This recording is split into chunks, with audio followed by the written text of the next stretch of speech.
Bonjour, je m'appelle Samuel Bambi et je suis humoriste, comédien.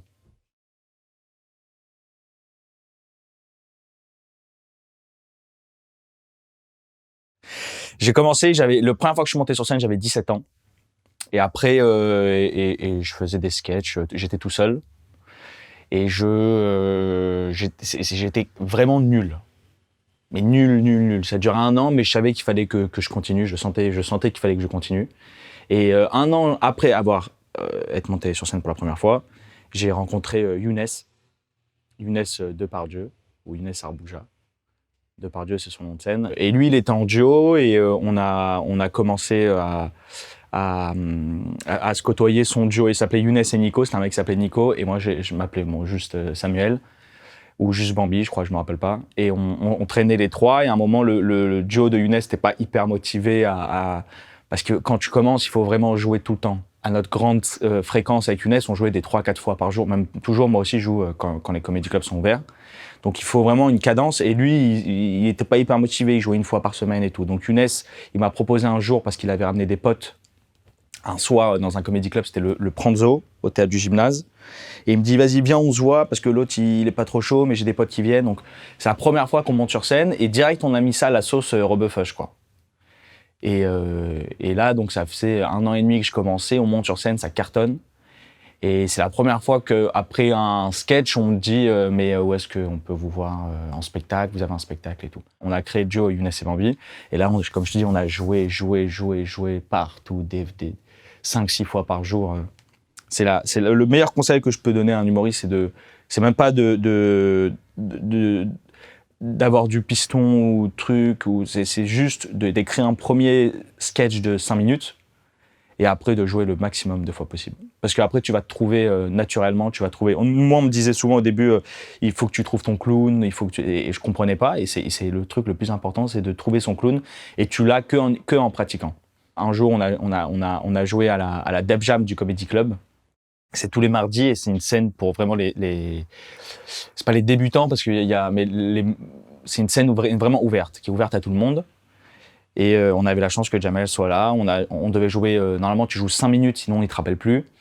Et je me rappelle que Younes vient me voir, il me dit il y a Jamel dans la salle, on fait quoi? Je crois qu'on avait joué 15 ou 18 minutes au total. On avait retourné la salle. À la suite de ça, on a été pris au Jamel Comedy Club. En fait, Jamel nous a comme un peu dragué, mais on succombait déjà. Genre, on l'a vu, après on a vu sa prod, après il nous a invités au Marrakech du Rire. Mais on avait déjà succombé, tu vois. Et je me rappelle que moi, de tout ce que je te raconte, de tout ce que je te racontais avant, les scènes ouvertes et tout, je continue à travailler. Je sais pas si Younes il avait arrêté de travailler ou quoi, mais moi je continuais de travailler. Et je me rappelle que quand Jamel nous a invités au Marrakech du Rire, pas pour jouer au gala, mais tu sais, parce qu'il y a plein de trucs autour. Ah, quand j'ai vu tout ça, je dis vas-y, j'arrête tout. Je suis rentré à Paris, j'ai dit I quit. Comment dire en anglais? I quit the job. Parce que soit tu peux jouer au Comedy Club, mais nous, on a eu la chance en plus d'être produit par Jamel. C'est-à-dire qu'il nous a mis il nous a mis à notre disposition tout son arsenal, on va dire. Médiatique, politique. Donc nous, on a signé 3 ans avec lui. On a fait 3 ans de spectacle. Après la suite de ces 3 ans, on a senti une lassitude entre Younes et moi, parce qu'il y a eu 3 ans avec Jamel, mais il y a eu, je pense, 4 ans solo avec Younes et moi. Donc ça fait 7 ans, et c'est beaucoup 7 ans. Moi, je crois beaucoup au cycle et tout, et on a senti qu'on arrivait à la fin de quelque chose. Donc soit on repartait dans un nouveau cycle de Younes et Bambi, et on a tenté de le faire, parce qu'on a essayé d'écrire un deuxième spectacle, mais très vite on repartait sur l'Arabe et le Juif et tout, et on allait écrire l'Arabe et le Juif 2, et c'était pas le truc, c'était pas intelligent.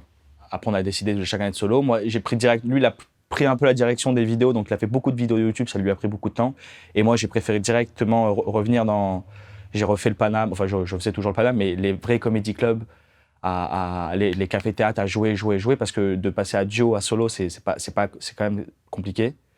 C'est pas la même rythmique, c'est pas la même musique et tout, t'as plus tes repères. Au début, quand je suis revenu en solo, c'était une catastrophe. Mais pareil, c'était comme au début. Je sais que c'était une catastrophe, mais je continue. Je prenais des murs, mais je savais que c'était formateur et qu'il fallait que je passe par là pour mieux éclore, quoi. Au Paname, il y a un truc qui s'appelle le Labo du Rire. C'est à 17h en semaine. À 17h en semaine, tout le monde travaille. Donc, il y a 3 à 4 personnes. Et j'allais au Paname tous les jours et je jouais devant ces 3 à 4 personnes. tu sais, il y a plusieurs humoristes, mais tu y vas et tu joues. Tu souffres, faut souffrir, hein. Mais comme dans tout, c'est de la bonne souffrance. C'est-à-dire que même quand je souffre, tu sais que c'est pour quelque chose de bien après. Que quand tu joues devant ces 4 personnes, quand le soir tu joues au Paname à 20h et qu'il y a vraiment tout est rempli, t'es plus à l'aise et tout. Je sais que Roman Frécini, il a fait l'école de l'humour, je sais pas comment ça s'appelle, l'humour, l'école du stand-up au Québec, qui lui a été énormément bénéfique. Moi, j'étais partisan de dire que ça ne s'apprend pas d'être drôle, mais je pense qu'il y a certaines choses qui s'apprennent. Peut-être des techniques d'écriture.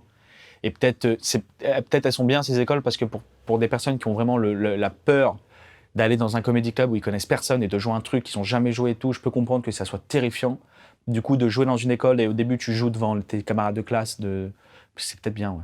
Tous les humoristes vous diront, quand tu joues beaucoup, même si tu fais un bide, tu te rattrapes assez facilement. Parce qu'en plus, dans un bide, si c'est vraiment nul et que tu vois que ça rigole à un truc, tu sais que tu tiens le bon truc. Donc moi, je vais souvent parfois au Paname, à 17h au Labo du Rire. Comme je te dis, c'est vraiment, ça tient bien son nom, c'est le labo, c'est un laboratoire. Les gens, ils savent qu'ils viennent voir du laboratoire. Les gens, ils savent qu'on est dans une cave, c'est intimiste pour travailler, quoi. Le bid à l'Olympia, il est compliqué. Le bid au gala du Jamel Comedy Club, là, oui, c'est compliqué. Là, je le vis très, très mal. D'ailleurs, on a vécu avec Younes un bid dans un grand événement. Ça fait très, très mal. Mais un bid au Paname, en dessous, où tout le monde sait que tout le monde est là pour travailler, quoi. C'est le festival de l'Alpe d'Huez.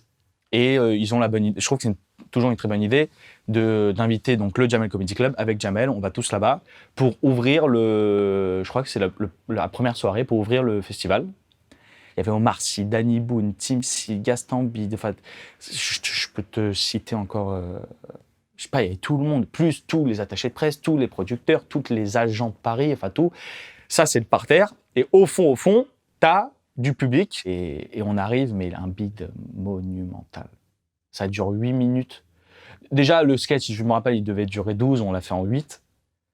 Mais pas un rire pendant. Et tu vois tout le monde, tu vois Omar Sy, tout le monde. Tac, tac, c'est horrible, c'est horrible. Et après, il y a un dîner, une raclette party avec tout le monde et tout. Tout le monde te dit c'est super, bravo, une belle énergie. Hein. J'adore ton univers et tout. Je pense que c'est le pire moment de toute ma vie. Mais d'ailleurs, à ce moment-là, je pense que Younes et moi, on se dit c'est fini. On se dit on se regardait même pas, je me rappelle. Je suis rentré à Paris le lendemain, lui est parti faire du ski. Comme un couple, tu sais. Un couple qui a eu un... C'était très dur. Rien que de là d'en parler, ouais, quand tu joues beaucoup, tu développes, je pense, tous les humoristes ont une oreille musicale. Il y a une oreille musicale ou une oreille, je sais pas comment on appelle ça, humoristique, ouais. Et quand t'écris, moi j'arrive pas à écrire seul. Je sais pas si c'est une tare ou quelque chose, mais il faut vraiment que j'échange avec quelqu'un. Il faut que quand j'écris, je lui dis un truc, il me dit « Ah ouais, c'est ça, moi, c'est ça, ça ». Je suis admiratif des gens qui sont devant leur ordi et qui font « Oh, ça, c'est hyper drôle ». Tu vois, je peux imaginer des points de vue, des trucs et tout, que j'écris, et après, je le présente à ceux avec qui je travaille, ils me relancent, tac, tac, tac. Et on sait plus ou moins, nous, si ça fait rire. Et après, je t'ai dit, il y a plein de moyens à Paris, malheureusement moins en province, mais à Paris, pour voir si t'es drôle. Un humoriste aujourd'hui qui, en plus avec les réseaux sociaux et tout, n'a aucune excuse, pas pour pas y arriver, parce qu'il y a plein de facteurs en cours, mais en tout cas pour enclencher la machine. Le meilleur conseil que je peux donner à un jeune humoriste, encore je vais te redire, c'est de jouer et de rester, de traîner dans les comédie clubs. Moi, j'ai pas été pistonné. Mais là, tu peux croire que j'ai été pistonné, ou même Click, j'ai été pistonné, mais j'ai pas été pistonné, c'est simplement que t'es là, quoi. Et à force d'être là et qu'on te voit jouer, bah ok, viens jouer sur mon plateau, viens dans mon émission, viens sur mon festival. C'est tout ce que j'ai fait m'a amené à rencontrer des gens, à travailler, à jouer. Le jeune humoriste aujourd'hui qui débarque dans les comédie clubs, s'il persiste, il fera partie d'une génération qui, eux, vont aussi travailler et tout. Faut pas. Le soleil brille pour tout le monde et il y a de la place pour tout le monde, quoi. J'ai pas rencontré Mouloud. J'étais à... C'était quand? C'est que je me rappelle, j'avais eu la chance, Alban Ivanov, avec qui je suis très proche, j'avais été avec lui, il avait été à Cannes pour le film de Nakash Ozono qui s'appelle Hors Normes. Et j'avais été avec lui, et je crois à peine on arrive, on voit que ça vient de tomber, le Click prend la case du grand journal. Donc ça va être en access prime time, comme on dit. Et je sais pas, et Mouloud était là aussi, parce que je crois que c'était l'année des Misérables. Donc ouais, il était là, et je me dis, je vais le voir, je vais pas le voir, mais je voulais pas faire le lourd, tu vois. Coucou, je pourrais peut-être être à la rentrée avec toi. Non, juste, je me dis, il faut que je réfléchisse, parce que je connaissais aussi le producteur de Click, qui s'appelle Rodi Tayeb. Parce que je sais sûr que tous les humoristes de Paris vont leur proposer des formats, des trucs. Je sais qu'il fallait que je leur propose un truc qui éveille, qui se dit que c'est pour eux, c'est sûr. Et je me dis, qu'est-ce qui est emblématique à Canal, c'est la Miss Météo. Et il n'y a jamais eu de Mister Météo. Donc je leur propose.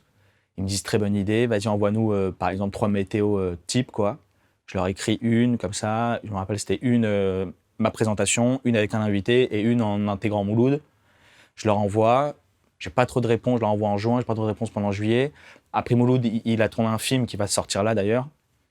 Et il y avait Jimo, dont Jimo est le rôle principal. Et mon agent, il me dit, et qui pote avec Jimo, il me dit, je vais voir Jimo à la fête de fin de tournage. Et je vais voir Mouloud et je lui dis, tu me laisses être ta Miss Météo. Il me dit avec plaisir. Et voilà. Et après, j'ai reçu un appel le lendemain du producteur qui m'a dit, qu'est-ce que t'as dit à Mouloud? Il m'a dit que c'est bon, ok, bon alors tu fais le pilote. Et j'ai fait le pilote fin août et ça s'est bien passé, quoi. À titre personnel, ça a été un exercice de fou parce que tu fais un sketch par semaine. J'avais jamais fait ça, d'écrire un sketch par semaine. Et après, on est passé à 2 sketchs par semaine. Donc, on n'était que les vendredis. La météo, c'était que les vendredis. Donc, c'était la météo du week-end. Et après, on a fait lundi et vendredi, donc la météo de la semaine et la météo du week-end. C'est-à-dire que même quand tu réussis un sketch, tu sais que dans 2 jours après, tu dois remonter sur le ring avec une feuille blanche et tout. Donc, à titre personnel, que ça soit même pour l'appréhension de la pression ou du tract et tout, que j'avais beaucoup. Maintenant, je suis limite à la recherche de cette boule au ventre et tout. C'est ce qui m'anime maintenant. Putain. C'est ce qui m'anime, j'ai dit. Mais c'est ce qui me motive. Ceux qui ont écrit le gala du Jamel Comedy Club, c'est Az, Paul et Andreas, qui a été le directeur artistique. Et c'est eux qui ont eu la merveilleuse idée de dépoussiérer, c'est pas le mot, mais qui ont dit qu'il faut... tu sais, ça fait 10 ans que c'est au Jamel Comedy Club avec le même système d'émission, Jamel qui est là, qui saute et tout. Et... Qu'est-ce qu'il saute? N'importe quoi. Mais s'il saute, il aime bien sauter quand il arrive quelque part. Et ils se sont dit, il faut qu'on fasse un gala, une émission dans un nouvel écrin, hyper beau. Et ils ont choisi le cabaret. Ils ont eu raison, quoi. Et moi, je suis arrivé... Et comme ils ont voulu m'intégrer... dans la vidéo d'ouverture et même dans la suite, dans pas mal de choses dans le gala, à la fin, je suis arrivé pour réécrire ce début de vidéo. Mais les honneurs vont à Az, Paul et Andreas. Alors, j'ai pas présenté, hein, c'est Jamel qui a présenté. J'ai ouvert le gala. Et après, ils savent très bien que j'ai des talents de... Tu veux pas que je bouge? Je m'en fous, je bouge. Ils savent que j'ai des talents de danseur. Du coup, qui dit cabaret, qui dit danseuse dit Bambi, quoi. Je travaille pas le lâcher prise, mais je travaille l'articulation. J'ai des gros problèmes d'articulation. Donc, je fais des exercices que si tu me vois, tu dis quel bouffon, genre... Mais même avant chaque scène, il faut que... sèche, ouais, sèche. Je fais tout ça, et le lâcher prise, non, ça va. Je suis déjà assez extraverti comme garçon. Donc, ça va. Mais par contre... C'est fou parce que maintenant, avant, j'avais peur de ça, du tract et tout. Et maintenant, je recherche cette boule au ventre normalement qui tétanise, elle me tétanisait. Et maintenant, je suis addict à ça. En fait, c'est chez Click que ça m'a fait. J'ai eu ce déclic chez Click. C'est qu'au début, j'étais tétanisé, après ça allait. Et après, je me nourrissais de cette pression. Et donc, quand j'ai des gros rendez-vous comme le gala de Jamel Comedy Club, tu sais qu'il y a tout le monde par terre, ils sont plus les canals et que tout ouvre et tout. Mais je me rappelle d'ailleurs, la chorégraphe des danseuses, elle me voyait derrière, mais elle me voyait, j'étais blanc, tu sais, j'étais comme ça. Et elle me dit, oulala, ça va, oulala, Bambi, il va pas bien du tout, hein. Je fais, non, t'inquiète pas, je vais hyper bien. C'est exactement ce que c'est la transe que je recherchais, genre. Ça va être très bateau ce que je vais te dire, mais le conseil à ne pas faire, c'est d'arrêter, quoi, de lâcher. Il faut de la persistance, faut continuer. Tu crées ta propre chance, tu crées tes propres rencontres, tu vois. Faut pas s'arrêter.